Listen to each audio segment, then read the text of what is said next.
Welcome, howdy ho. Welcome to Oops All Topics with Jason Edgar. I am your host for the next hour. Excited to be joining you live Friday, August 20th, 2021. This week's show is brought to you live from Morton College Radio on 99.1 FM WZQC The Q. The views and opinions expressed on Oops All Topics are not the views and opinions of Morton College or Morton College Radio. Oops All Topics is also presented by the Oops All Topics Network, reminding you to always lose your fear and find your voice. Follow or direct message me on Twitter or Instagram at TheJedgar. Follow, share, or download the show at oopsalltopics.podbean.com. And last but not least, subscribe and review on Apple Podcasts or wherever you get your pods. Now, I'm not obviously in the friendly confines of Morton College Radio. I'm actually, if you're watching on YouTube, I'm actually in my room. That's Archer in the background. I've had Archer for exactly 10 years, about 10 and a half years. But they do this show on Morton College Radio, I think on Thursdays at 2. But also we got overnighters going on at night. Speech class audio runs in the afternoon. And so, and that really is the difference. You know, you have the Oops All Topics stream online. And we have this show, we have Unreal Talk Show, we have Overnighters, we have Speech Class Audio. But that show is also broadcast on Morton College Radio on 99.1. Not that show, that stream. So it's kind of like a partnership, if you will. Old Neil Moss runs Morton College Radio. Hey Neil. And I run the Oops All Topics Network. And essentially I'm running it with Aaron, you know. Like he doesn't have like the instructor podcast, but essentially he has his own show. I have my own show, and then we come together and do our own show, which honestly, if you're not listening to the overnighters, you know, what are you doing with your life? At this point, it's eclipsed. It's eclipsed Oops All Topics. But it's really just two bros just chatting about stuff. This is a little bit more structured. And we even talked about switching for one show or 1 week or formats where I would do Unreal Talk Show and he would do Oops All Topics. So just nerding out. You know, this is all audio visual club. That's what they called it in the 70s and 80s. And if I sound a little stuffed up, it's because the family is having a little cold running about the house. I've been able to ward it off, but over the past 20 minutes since I've sat down, it's gotten a lot worse. And hopefully it is just a head cold. It's not this COVID virus going around, the Delta variant, as you all know. And I'm sitting here just chatting, but we actually do have a structured show here. Let's go to the errors and omissions. Oh, I'm so happy to get this off of my phone. But anyways, I completely messed up the Dirty Harry line from the last Oops All Topics. I told you in my media consumption that I spent the past couple of weeks watching, well, it wasn't a couple of weeks. I watched it 5 days in a row, all 5 Dirty Harry movies, just for fun, if you can call it fun. Was actually surprised about how much I enjoyed them. But I got the actual Dirty Harry line wrong. And actually, it's a line that is constantly messed up. It's one of those lines that is not said correctly. It's kind of like a Mandela effect. But let's actually listen to what Dirty Harry has to say. This is like his main line. I know what you're thinking. Did he fire 6 shots or only 5? Well, to tell you the truth, in all of this excitement, I've kind of lost track myself. But being this is a 44 Magnum, the most powerful handgun in the world, and would blow your head clean off, you got to ask yourself one question. Do I feel lucky? Well, do you, punk? And I think people say, do you feel lucky? And that's not the correct way to say it. 44 Magnum. Okay, so that would explain probably why part 2 is called Magnum Force. And if you think about it, part 3 is also the Enforcer. So it's force, Enforcer. I'm gonna blow your head clean off. It's just really, it's just masculinity with a gun. I told you, Dirty Harry is totally a Trump supporter. So I'm thinking about other shows to watch. And Aaron, if you're listening, these could be the shows. Either one of these could be the shows that we're going to watch on Unreal Talk Show.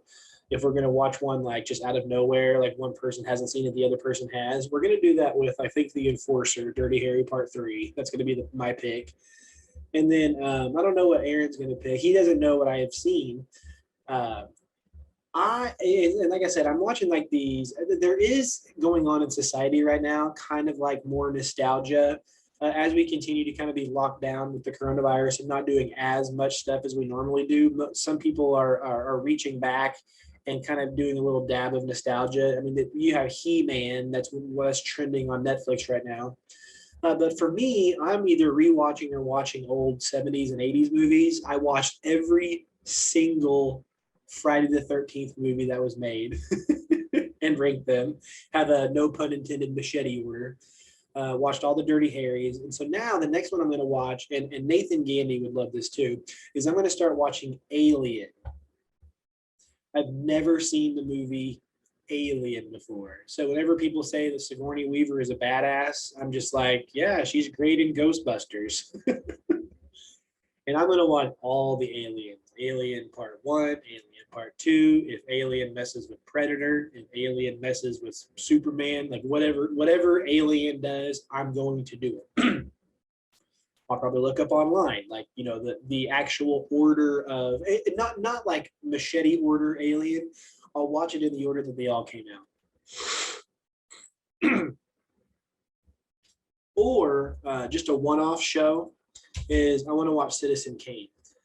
Citizen Kane, I just feel like it has themes that I'd be interested in. I think it's a communication movie, a political communication, something to that extent. I don't know what it's about. I haven't seen it. That's what I'm talking about right now. So again, we're in errors and omissions right now. And I'm also doing this on Zoom. I really hope it's recording. It's recording. Okay, so anyways, in our last episode of Overnighters, so this would be an errors and omission on Overnighters. I can't remember what show he was talking about, Aaron Scott Walker, but he said whenever this show was not on television, he would get sad. And I feel the exact same way with Pardon the Interruption. If it's ever like off of television or the hosts are off the show and there's like new host on, you can have almost like a visceral effect whenever like somebody that you don't know, but you know them, but they don't know you, doesn't fulfill their end of the bargain. And that's actually called a parasocial relationship. You have a relationship with that person, but they don't have a relationship with you. And so what's the reason why Aaron got sad during that show that he really liked and it didn't come on? Well, that show stood him up. What do I not like whenever Pardon the Interruption doesn't show up on my podcast every day? Well, I was expecting it to be in there. They didn't fulfill their end of the bargain, but they don't have to. They're a part of media. And I think that's what's great about that last episode of Overnighters was all the media theory discussion that we had. It even has a residual effect with this show. We're talking about parasocial relationships now. And how do you get these parasocial relationships? You get these relationships with podcasting and watching television and watching movies. How many of you were sad that Iron Man died in Avengers Endgame? Spoiler alert. He doesn't exist. He doesn't exist. RDJ does, and he's still alive. He was Mr. Magoo in a movie that bombed earlier recently. So the point is of this discussion is that you simply can't be a fanatic. You can be, I guess, sad if your favorite TV show or your favorite podcast doesn't show up as it should, but that's about as far as you should take it, because that relationship is not meant to fulfill just you, and you shouldn't be so addicted or dependent. I think dependent is the big word there, on any form of social media or media altogether, because it could be taken away in a snap.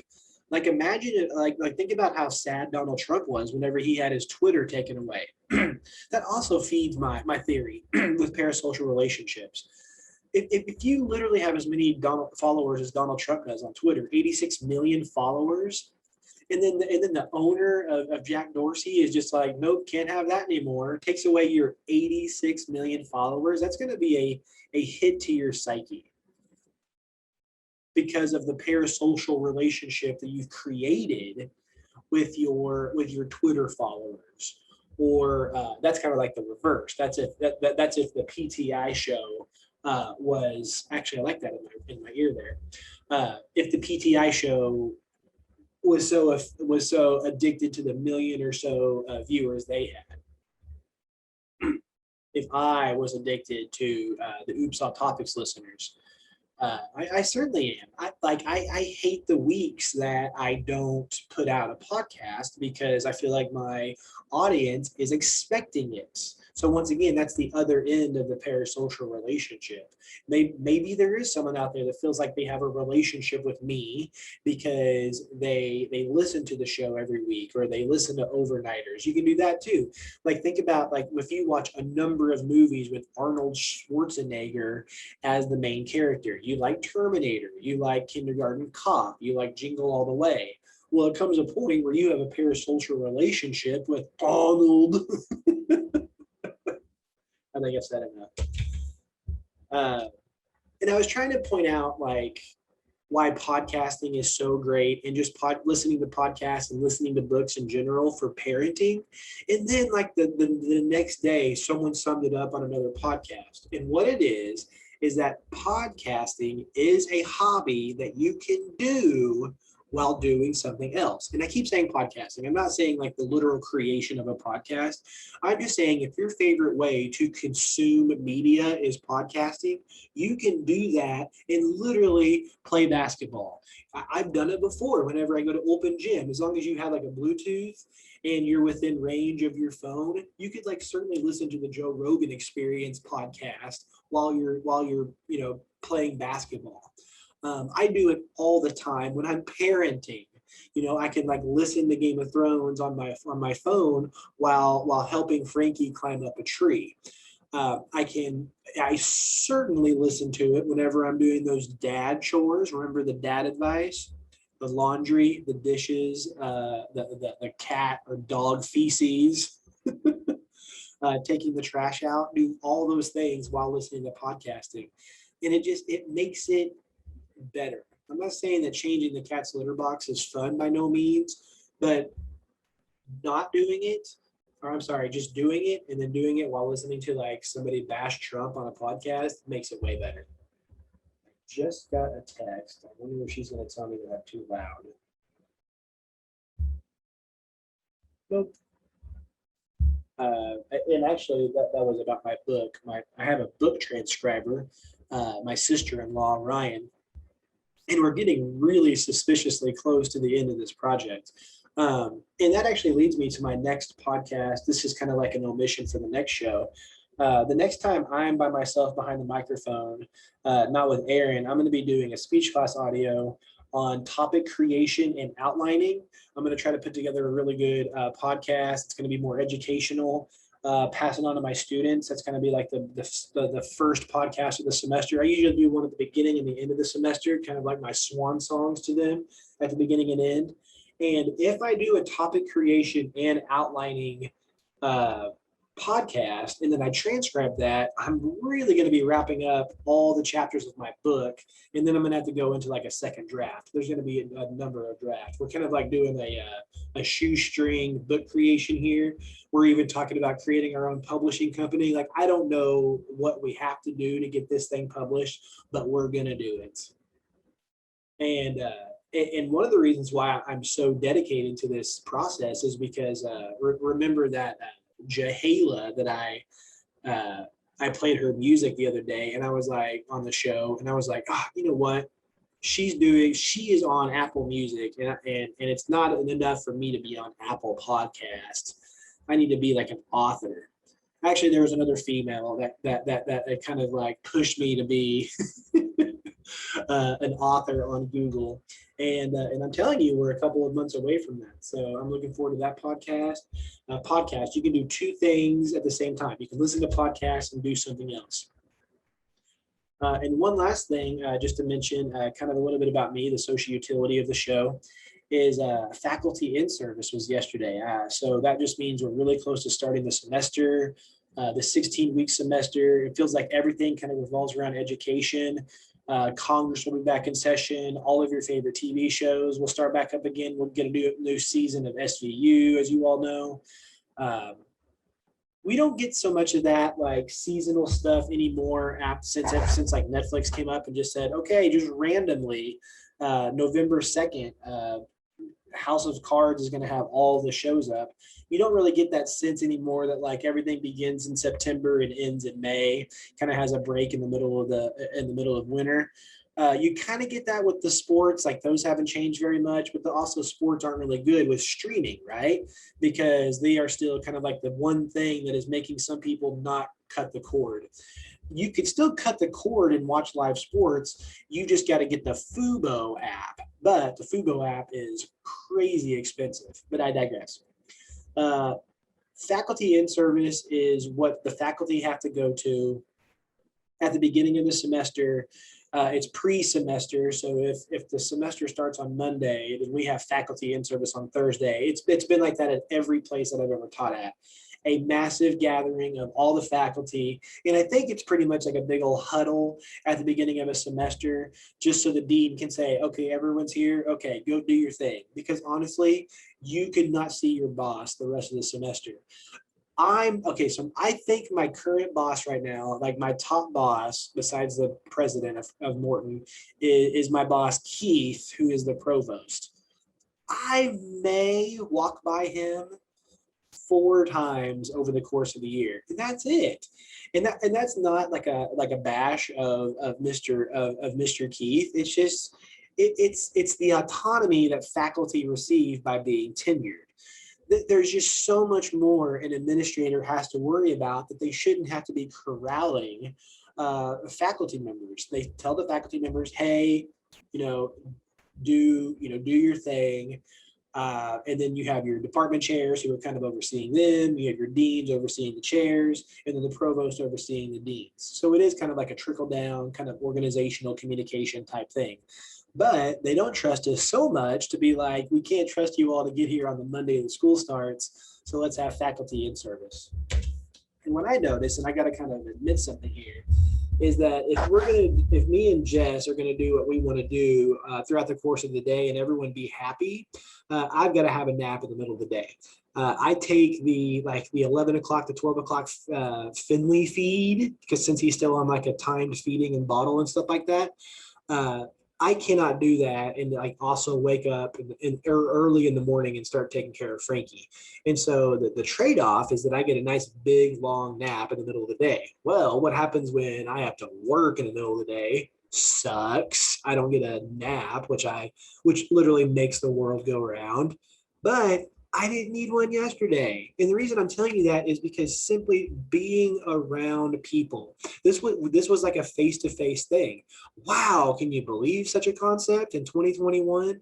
Around people, having meetings. I'm enjoying the in-service. You wouldn't have hear me say that 3 years ago. In-service was a blast. No way I would have said that.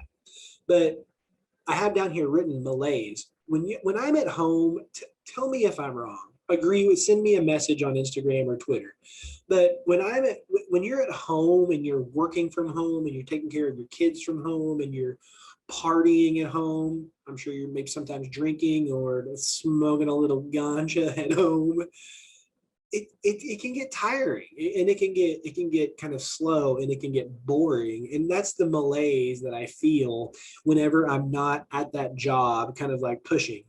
Obviously, capitalism is driving me and driving my soul to go out there and work, but it seems to be working. And my tribal argument would be that I do enjoy a purpose, and I guess I don't feel that purpose as much whenever I'm working from home. I'll end it there. Let's move on to media consumption. And I honestly don't even know how long I've been recording. Does Zoom tell you how long it's been? Woo-hoo-hoo. I do not know. So Aaron, we're just going to make this about as long as it needs to be. I'll probably go till 1. How about that? All right. So media consumption. We got the second episode of What If. And this was the one that I thought was going to break the internet. And it really kind of didn't. No one really cared. I'm not sure the public at large really understands how awesome What If is. We talked about it on the Overnighters. By the way, that Finley feed is the reason why I'm an overnighter. Aaron has a job overnighter, so that's the reason why it's a perfect name of our show. But anyways, What If is a cartoon on Disney.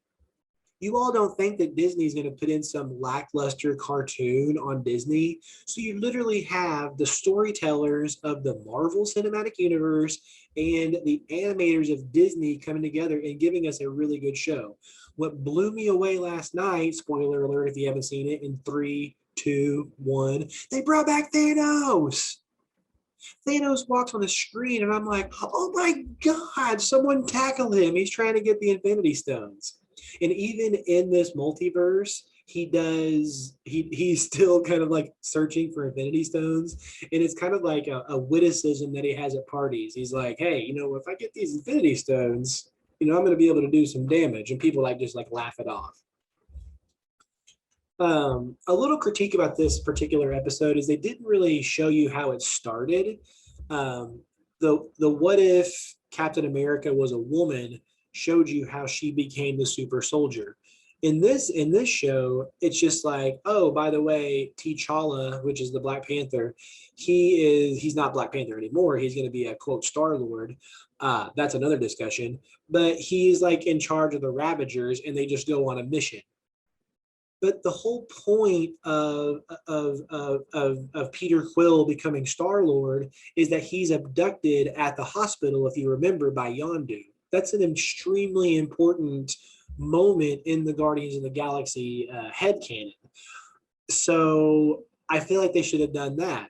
Because the question isn't what if T'Challa became a Star-Lord. The question is, what if Yondu picked up T'Challa instead of Star-Lord?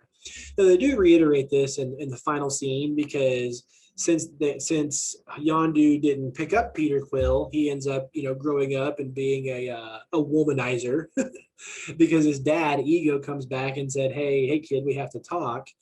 And that could be setting something else too. Whenever Ego's involved, he's like one of the biggest beings in the cinematic universe. And so what if, see, play on words there. But what if all these what if shows actually are dovetailing into one episode? Last but not least, speaking of the episode, I don't like that they call it "What if T'Challa became a Star-Lord?" There's no such thing as multiple Star-Lords. There's only one Star-Lord, Peter Quill. He came up with it on his own. So I liked the episode. I don't like I'm kind of hung up on like the wording of the name of it. And I know that's such a silly thing to get hung up on, and it's a small critique, but it was a great episode. These shows are just beautifully animated. You got to check them out. Okay, really quickly, I'm also watching Making It and Lego Masters. These are reality TV shows they pass the time. Making It is like just a bunch of crafters making things, and whoever makes the coolest thing wins, and whoever makes the crappiest thing loses. So it's got that competitiveness. In Lego Masters is the same thing, where it's like make a parade float, and whoever has the worst one goes home. They're okay. They're fun reality TV, competitive based TV shows that could, like I said, pass the time. In the event you're not reading Game of Thrones. And that's the next thing I'm going to talk about. I'm reading now Storm of Swords.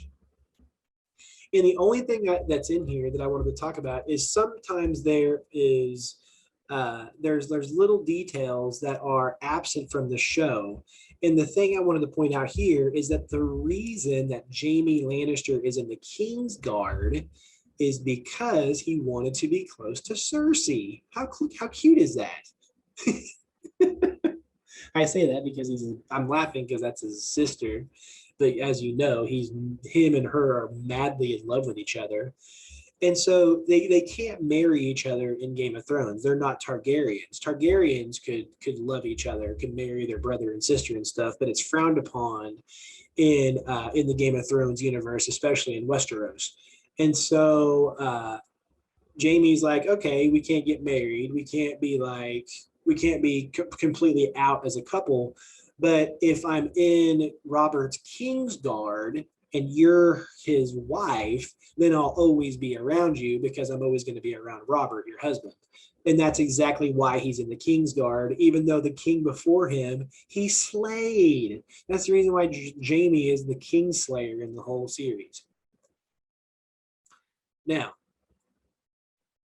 because Jaime and Cersei are boning, they have an intimate relationship, and they're brothers and sisters that have offspring. That's going to make, like in the cinematic universe, 50%, I'm sorry, in this Game of Thrones universe, 50% of every child that that's born of incest is insane. And that's what you get with Joffrey Baratheon, which is their child, Cersei and Jaime's. Let's all face it. He has golden hair just like Jaime or Joffrey does. So flip a coin with Tommen, their other child, nothing. Marcella is nothing. The Targaryens, they are big into brother, sister, and aunt and uncle mating rituals. They're okay with that. That's one of the reasons why Daenerys was kind of attracted to Jon Snow, even though his real name is Aegon Targaryen, because they're attracted to each other. Once again, though, the Mad King was a Targaryen. So I mean, in this Game of Thrones universe, you can date your sister if you want. Society will frown upon it, and you have a 50% chance of that child becoming just completely insane. And that's media consumption. Whoop whoop. All right. Before we move on, just want to tell you that your presenting sponsor today on Oops All Topics is Morton College. Speaking of in-service, did you know Morton College offers 17 associate's degrees in applied sciences, 5 transfer program degrees, and 40 career certificates, including programs like forklifting, pharmacy, welding, and vet tech, not to mention the #1 nursing program in the Chicagoland area. I know of 2, at the in-service, I heard of 2 specific certificates at Morton that you could receive. One of them was a paralegal certificate. So it's like a 1 semester crash course. You could become a paralegal that could do specific things that an attorney would ask for. And also, I think they're also coming up with some sort of a marijuana cultivation certificate, meaning that ultimately what I think is that you just boost up your degree. If you go into a dispensary and you don't have a marijuana cultivation certificate and another person does, chances are that person's going to get the job. The same thing, this is what I heard about the paralegal certificate. Once you learn the paralegal stuff that the certificate entails you're going to be able to go into a meeting and say, I can do this, this, and this. And they're the exact same things that an attorney would ask you to do. You get those things with career certificates that are taught at Morton College. Morton College has decided to offer day, evening, online, and hybrid courses during the fall, summer, and spring semesters, the spring semesters, to meet the demands of your busy schedule. So whether you're looking to transfer to a 4-year school or earn credits towards a career, Morton College has the classes and schedule for you. So for more information, call 708-656-8000. Look them up on Facebook or visit www.morton.edu. Speaking of types of classes, let's go over my schedule. I have a bunch of classes on Monday, Wednesday, Friday, all in 276C. Thank God, I love that classroom. I have a random class on Tuesdays and Thursdays at 2 o'clock that I teach. And the reason I did that is because every other week I have a meeting at 3:30. So I'm just like, if I'm going to have to go to Morton for these meetings, I'm just going to teach a class while I'm there. A night class that starts the second 8 weeks, an asynchronous class, and at CLC, I have a class that is hosted on Sunday mornings. I'm going to be lecturing on Sunday morning. People are going to think I'm a preacher. I'm going to be preaching some Aristotle stuff. That's what I'm going to be doing. All right, let's pivot to politics. Honestly, my heart wasn't really into the political discussion this week. I think Biden took one step forward and two steps back. And what a difference a week can be in politics. And this is during a 2-week period where all the politicians are off. You could have a pretty quiet week during or two as the president if you wanted here in the middle of August. But I think it was last Friday, news came out from the Senate that the Senate had reached an agreement on an infrastructure deal that was surely going to be able to pass the House of Representatives. I mean, I don't know if AOC is going to sign it or the progressives, but chances are they want to make sure that they're doing something for their constituents. So they're likely going to sign it. Republicans likely will not go for it, or maybe some Republicans do go for it and you don't even need the progressives, even though the House of Reps are typically Trumpy type people.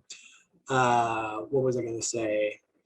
And so it looks like infrastructure is going to pass. It's going to be a passing piece of legislation that did not have to go through the filibuster, which is under 60 votes. He's going to get over 60 votes.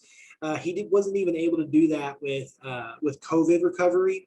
The reason he was able to pass something through COVID recovery was because it had a money sign attached to it, meaning that it was going to be an economic thing, and then thus budget reconciliation only needs 50 votes, and he got exactly 50 votes.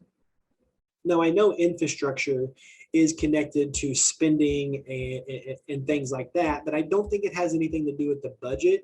And if it does have something to do with the budget, maybe they had to do it in between budget allocations. So good for him. This is something that Trump couldn't do.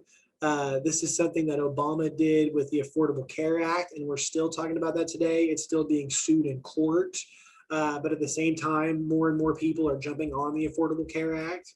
And so once this puppy passes, it's going to be law, where you're going to have strong infrastructure coming our way. That's going to be roads, bridges. Hopefully they take care of the, what is it, like around the airport navigation, flight controllers, like all their stuff is like so like old technology. Maybe I'll put that in the errors and omissions. But then I said he took two steps back. And I think you all know what I'm referring to when I'm talking about Afghanistan. This has been a policy that has been around since I've been an adult. This was the solution to being attacked on 9/11 was attack Afghanistan because they were harboring Al-Qaeda, which was trained by the Taliban.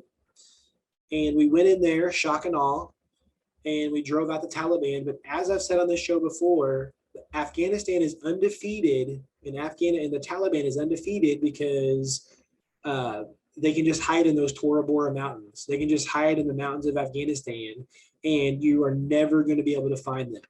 Or at least you're never going to be able to smoke them out as good as you want to. The terrain also, there's no way to train on the terrain. Like you can't do that in San Diego where they train the military. You can't do that in Colorado Springs where they train the Air Force. That's the reason why Russia couldn't defeat Afghanistan. Our united forces couldn't defeat Afghanistan, or at least the forces that are strong in Afghanistan. Even Genghis Khan didn't necessarily defeat Afghanistan. But additionally, I refuse to believe that this falls solely at the feet of Joe Biden. This was 100% turnkey policy, okay? Turnkey policy is defined, well, I mean, I don't have a definition for it. I just kind of just made it up, but it's any sort of policy that is passed on from president to president. The Afghanistan war was started by President Bush, passed on to President Obama, passed on to President Trump. President Trump had a peace agreement that Biden fulfilled. I'm not sure the Taliban fulfilled their end of the agreement, but what is Biden supposed to do? And this is all one policy. And so it's like, if this is a policy that is a bad policy, then it's passed from one president to another. And this makes for really bad partnerships with the United States. and I'm going to give you a little 3-count mini here. 3 reasons why are the way that we give presidents 4 years actually works against us on the international stage. And the first one is the trade war. Donald Trump entered into a trade war with China during his years in office. This could irritate China, but at the same time, they're going to win because at the point where Joe Biden beats Donald Trump in the 2020 election, and Joe Biden pulls back the tariffs, well, then China just won the trade war. And it had nothing to do anything strategically with them other than waiting him out or waiting them out. And that's exactly what the Taliban did with Afghanistan. They just waited out the United States. The United States has the nice watches, but the Taliban has the time. Also, the nuclear deal. Do you know how hard it was to negotiate the nuclear deal with Iran? It's never been done before. But there was a joint agreement between Iran, whatever you want to call it, I pronounce it, the United States, and all the other actors that were involved. Then Trump wins because Hillary doesn't, campaign in Michigan or Ohio and Indiana. And suddenly we have Donald Trump as president, and Donald Trump comes in and completely tears apart the trade agreement.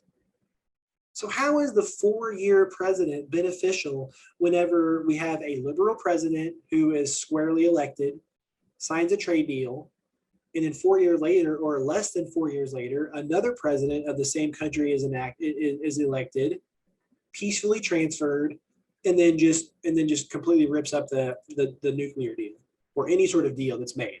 It's not good. And then, you know what, Iran and North Korea, and that's the reason why they don't sign peace agreements. They think to themselves, why even make deals with the United States if they change leadership every 4 years? Last but not least, the Paris deal.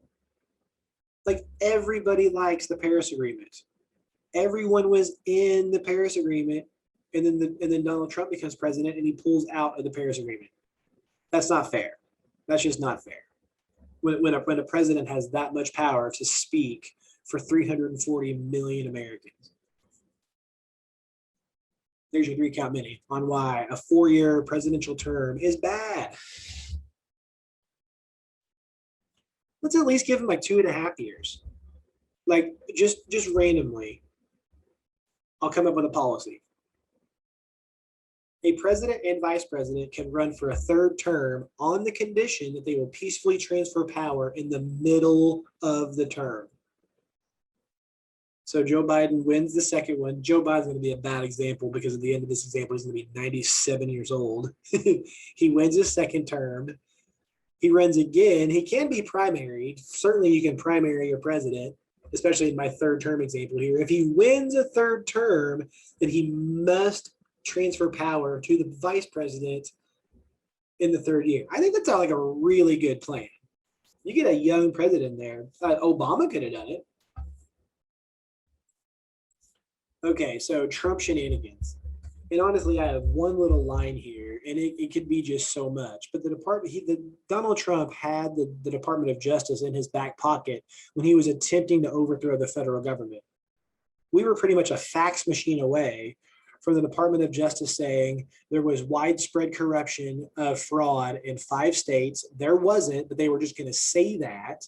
And then Donald Trump was going to just say, okay, we can't have this, we can't have these election results. And they wouldn't have certified the election. And what would have happened then? And then understand that Donald Trump ran on the platform of ending endless wars. Oh, that's exactly what President Biden just did in Afghanistan.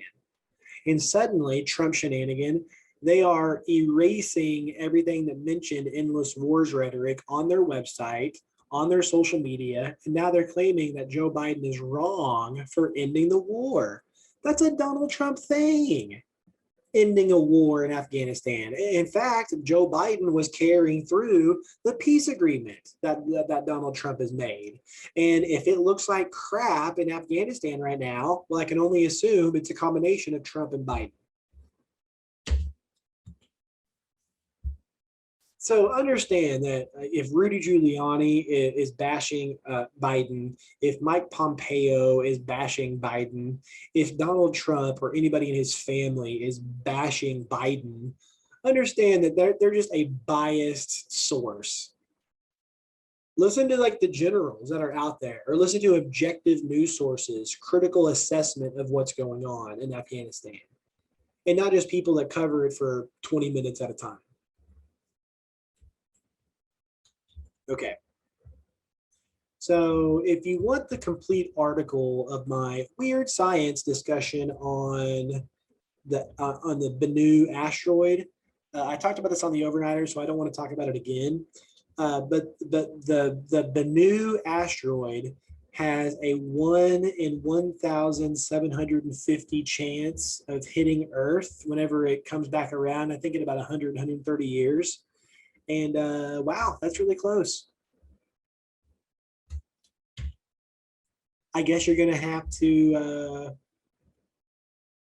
go listen to the overnighters for a bigger discussion on it. Isn't that the scariest thing? A meteor potentially hitting Earth.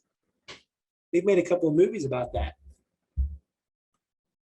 But before we get into movies, let me just remind you all that this week's show is brought to you live from Morton College Radio on 99.1 FM WZQC The Q. The views and opinions expressed on Oops All Topics are not the views and opinions of Morton College or Morton College Radio. Oops All Topics is also presented by the Oops All Topics Network, reminding you to always lose your fear and find your voice. Follow or direct message me on Twitter or Instagram at the Jedger. Follow, share, or download the show at oopsalltopics.podbean.com. And last but not least, subscribe and review on Apple Podcasts or wherever you get your pods. Speaking of Twitter, I had a tweet comment that got like 200 likes, 70 comments, and 2 retweets. And all I said, and I was responding to something about President Biden mandating that healthcare officials receive the vaccine. And all I said was that should be easy because healthcare industry individuals should be taking the vaccine. But there's this common trend that I've been hearing of doctors and nurses that aren't getting the vaccine because they don't trust the vaccine. And it makes no sense to me. Like you're in the medical community, and medicine is based in science, and you're against science. Your whole job is based on a trust of science. And so you trust science, but you don't trust the vaccine. That doesn't make sense. You're a walking performative contradiction. I didn't want to talk about that. But what I did want to talk about, and what's funny is that the show is coming full circle, is my first show of Oops All Topics episode 1, I think this is episode 70, was a Joker review for the feature discussion. I had a weird science discussion. I had like current events and pop culture. I think I called it current events back then. Show you how this show melds. And my feature was the discussion on the Joker movie. And wouldn't you know it, it turned out to be a pretty decent movie. It stands the test of time. Go back and watch Joker. It's awesome. And now I'm going to review Harley Quinn's movie right now, The Suicide Squad, and look at that full circle. Reviewing Joker and reviewing Harley Quinn. But before we get into the discussion, I wanted to read an article because I haven't read an article all episode, and I think this would be kosher. And they're making the argument, they're making the claim that Suicide Squad did not do well at the box office. So what the Suicide Squad's box office means for Margot Robbie's Pirates of the Caribbean reboot. See, I didn't even know they were rebooting that. Will the Suicide Squad's box office underperformance cause Disney to lose confidence in Margot Robbie's proposed Pirates of the Caribbean reboot? So she must be the one that's advocating for it. And also Pirates of the Caribbean is Disney. The Suicide Squad underperformed at the box office in its opening weekend, calling the future of star Margot Robbie's POTC reboot into question. The POTC franchise was never expected to be a massive money spinner, but after The Curse of the Black Pearl proved a huge hit upon the release in 2003, the series soon became one of cinema's most financially successful properties. 2017's Dead Men Tell No Tales earned almost $800 million and was considered a serious underperformer to contextualize the sheer size of the series. So I don't think this is a Suicide Squad issue because the movie was awesome. I just think that you have to put the COVID asterisk on this one because that's exactly what it was. If people are just simply watching this show for free at home, like I did, like you're going to go for that. Like I have HBO. You can watch, if you have an HBO per subscription, you can watch Curb Your Enthusiasm anytime. You can watch any episode of Rick and Morty. You can watch any episode of Game of Thrones. And now you can watch any DC movie or cartoon that they put out there, and that includes a Suicide Squad. Versus having to get a babysitter and go to the movie theater and put my feet in popcorn stickiness and pay $30 to get in. Now, sure, it's a 200-foot screen or whatever it may be, or a 200-inch screen or whatever it may be. But I don't know. I mean, I got a pretty good TV at home. And at whatever size it is, 55 inches or whatever it may be, I don't even know how big my TV screen is. Like, who cares? Put the Suicide Squad on there. It's enjoyable. It's colorful. It's got good sound. So it's unfortunate that the movie industry might be tanking during COVID. I'll go watch some movies. I went and watched Black Widow in the movie theaters, but because I had to pay for it on Disney Plus. So just make the movie. People like Margot Robbie. You just got done telling me people love Pirates of the Caribbean. I think you got something there. So here's 4 debates I have after watching the Suicide Squad. And as mentioned, I'm talking about this weekend's or this past week's new Suicide Squad movie, actually called The Suicide Squad. Not the Suicide Squad with like Jared Leto as the Joker, Will Smith as Deadshot. Even though some of the characters did return, like the Amanda Waller character and actress returned. Obviously, Harley Quinn returned. Rick Flag returned. I think that the actor's name is like Joel Kinnaman. I love him. I'm going to talk about that in a second. But speaking of Amanda Waller, she's the one that makes the Suicide Squad. She's always the one that's kind of like calling the shots for the Suicide Squad. She's not a leader. In fact, she's coercing them to go out and do these suicidal missions to reduce their time in prison. So she's certainly kind of like the villain of the show. Steve Agee, that's the name of the actor, plays her assistant, and he is absolutely hysterical.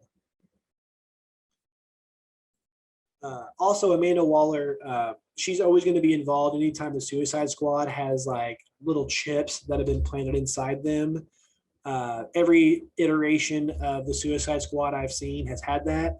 And that also means that since Harley Quinn is in this movie, that means that this does take place in the DC cinematic universe because Harley Quinn dates Joker and Joker is the villain to Batman. So Suicide Squad is easily a Batman derivative, and that's what you get with this movie. You get a Batman movie, even though Batman's not in it. They say that in the movie, they say that Bloodsport puts Superman in the hospital. That tells you how awesome Bloodsport is. But I certainly loved Rick Flag. He was one of the ones that returned. I knew the movie was going to be funny because they introduced Weasel, and then 10 minutes into the movie, he's already drowned because Rick Flag is screaming, "Weasel can't swim." But he can swim. In the post-credit scene, he comes up on some sort of beach. Is that a cliffhanger to another Suicide Squad movie? Then we have Chekhov's Javelin. This is my play on Chekhov's gun. And Chekhov's gun is basically, if you're going to introduce a weapon in the first act, you better shoot it by the third act. And so obviously Harley Quinn hams this up the entire movie. She's like, I don't know what to do with this. And then at the end of it, she's like, oh, I know what to do with this. I think this is James Gunn playing with Chekhov's gun. Okay, so the name of the show is 4 Debates After Watching the Suicide Squad. Here's debate number 1. DC is beautiful art. I think that's going to be my first argument. DC is beautiful art. Here with the Suicide Squad, we just simply have another beautiful movie. Uh, and I think this is going to be a lot of James Gunn because James Gunn made Guardians of the Galaxy Part 2 really beautiful.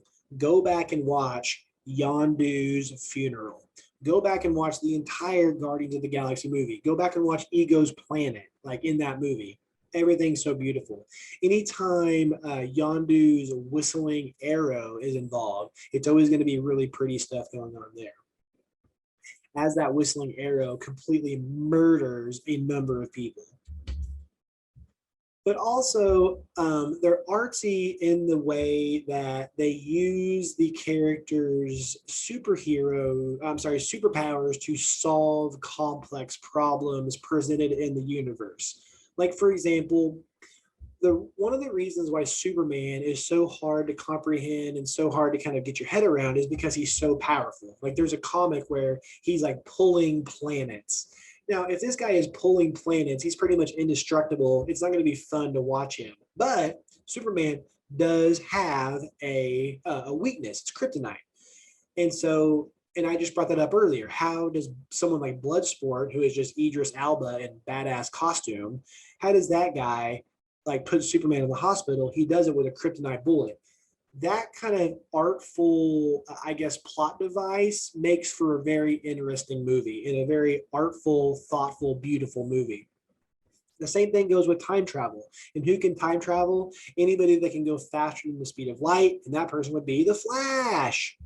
And that I got that with Flashpoint Paradox, where it's like we have to use time travel to solve the problem. You kind of get that with Back to the Future. Why is Back to the Future a really good movie? Because you have to use lightning, and the way that they use the lightning, it's a very beautiful use of plot devices, I guess, is what I'm arguing. Versus essentially what happens whenever you get a Marvel character in front of the bad guy. It just turns into Hulk smash. It just turns into I'll block with my shield and then I will punch you, or I'm going to hit you with my hammer, or Iron Man is just going to have concussive blasts come out of his hand nuclear reactors. There's not a lot of like thought that goes into it. However, it does get beautiful whenever you have these beautiful infinity stones that when you put them all together can blink out half of existence. That's beautiful. And that's the reason why Avengers Infinity War was much more beautiful than, let's say, Age of Ultron, because that was just like a killer robot. All right, let's go back to things that I liked. I liked Nanawe. That was King Shark. I like what they did there where they gave him kind of like a unique first name. And so you don't just call him King Shark. I think that made it a little bit more personable. That was Sylvester Stallone's voice as King Shark. I love the idea that Peacemaker will kill women and children for peace. And I think also that character, aside from being hysterical, there was such a funny character, John Cena playing Peacemaker. They're gonna have a show, I believe, about Peacemaker. He also said you should. He was being a show off. Bloodsport says don't be a show off, or no one likes to show off. And then he goes, not unless what you're showing off is dope as well, which is a super funny thing to say. Kaiju. I had to look up what this was. But the final villain in the Suicide Squad was a kaiju. And I realized that I really like kaijus. One of the reasons why I loved Suicide Squad, this iteration, was because of the final battle. You kind of get that with Avengers Endgame, whereas I don't have to watch Avengers Endgame, but I'll watch the final 40 minutes, cut the funeral part out, of Endgame because it's just awesome. That final battle is just awesome. And so the final battle with the kaiju in Suicide Squad is so awesome. What am I trying to say? The graphic design is incredible. And another kind of like 4-count mini here, I'm going to tell you about my favorite kaijus. And all these are pretty much the main ones you would ever hear of. The first one is Godzilla, awesome kaiju. I think that's where we get the name of it. King Kong, I think that's the American rendition or the American comparison to Godzilla. If you're a Ghostbusters fan, you got to love the Stay Puft Marshmallow Man. That's almost like a make fun of kaiju. And then Starro from the Suicide Squad, an incredible final villain. So Marvel has the Infinity Stones, but did you see that Ratcatcher has a stone too? This is the Mouse Stone. This is the seventh stone that the Thanos was looking for. But anyways, the ability to control mice, and think about how many times this is used, like in cinema. Don't you have Willard, which is a Crispin Glove character? Me and Aaron talked about how creepy Crispin Glover was in the last episode of Overnighters. In the Teenage Mutant Ninja Turtles, you have the Rat King. And that reminded me of a documentary that Morgan Spurlock did, not Super Size Me. He did a documentary about rats, and it's called Rats. And I think it's broken up into 4 parts in the same movie. Watch that movie. It is super creepy. Once again, I'm giving you 4 debates after watching the Suicide Squad, and I have my second one. And the first one is that DC is just beautiful art. You could make an argument that it's better than Marvel in that regard. But my second argument is that the reason that the rats were like kind of like the main the main weapon to kill the kaiju in the final or did they was because rats have purpose. That's what like the star catchers were talking about in the flashbacks, was that even rats have purpose. It's a tribal argument. Remember when I made my argument for tribal living a few episodes ago? Episodes that were best with headphones, if you remember. I talked about how that in tribes, you have a reduction of alcohol abuse and a reduction of stress and a reduction of suicide in the Suicide Squad if you have purpose. The rats have purpose. The Suicide Squad has a purpose. Even Starro has a purpose. And you know who else has a purpose? Loki. Did we forget about Loki? Loki has glorious purpose. Let me give you a third one. And I searched the internet for this and I did not find this. So I am authoring this theory here. Are you ready? Harley Quinn is a metaphor for America. Let me read to you. She's a little crazy. And we know that because she's an Arkham. She dates Joker. We date Jokers from time to time. And remember, our founders were radicals. So that's kind of like my first argument there. Remember who our founders were.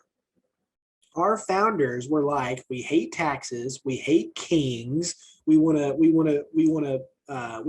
worship our own gods, we want to pay the taxes we want to pay. That was radical back in the day. And we only got those people. We only got those founders. Because anybody else, I was like riding the fence, they were going to be like, we'll stick with England. We're riding with Great Britain here. So my first argument that Harley Quinn is a metaphor for America is that she's a little crazy. Don't you think America's a little crazy? Her hair is literally red, white, and blue. It's Old Glory. Her hair is the color of the American flag. She is a mixture of both liberal and conservative, and I'll tell you why. She likes guns and she likes tattoos. Now, I know some liberals like guns, and I know some conservatives like tattoos, but it's very little L liberal to get tattoos, and it's very little C conservative to like guns. So she's the best of both worlds there. So if you were to generalize kind of like the political climate right now. And then also, she's an absolute clown. Just like the Joker, just like the United States. Oh yes, the United States is an absolute clown. The United States is hypocritical. We're hardly a democracy. We claim to be democratic, but we're very violent at the same time. We push our democratic values on other countries, even though our own democracy, can be described as in shambles at times. So those are 4 reasons why Harley Quinn is a metaphor for America.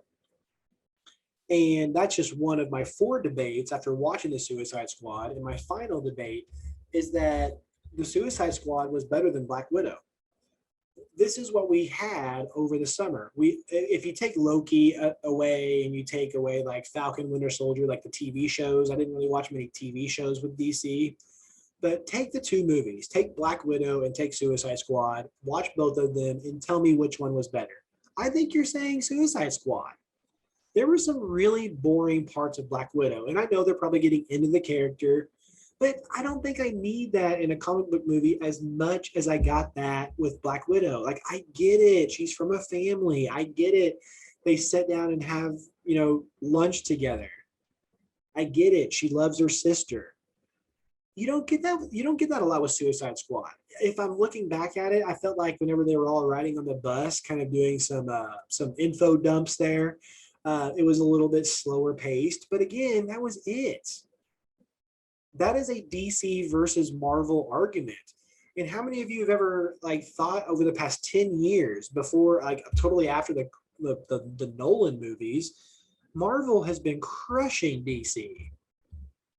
But Suicide Squad is DC and Black Widow is Marvel.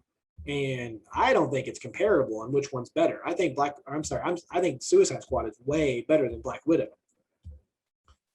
There you have it. Those are my 4 debates after watching the Suicide Squad. We're going to have an Overnighters episode, probably dropping this weekend. And then the next time I'm going to be behind the microphone, just myself, is going to be an episode of Speech Class Audio, topic creation and outlining. And thank you all for joining me today. Aaron Scott Walker is going to lead you out with some amazing music. And until next time, be sure to lose your fear, find your voice. Thank you.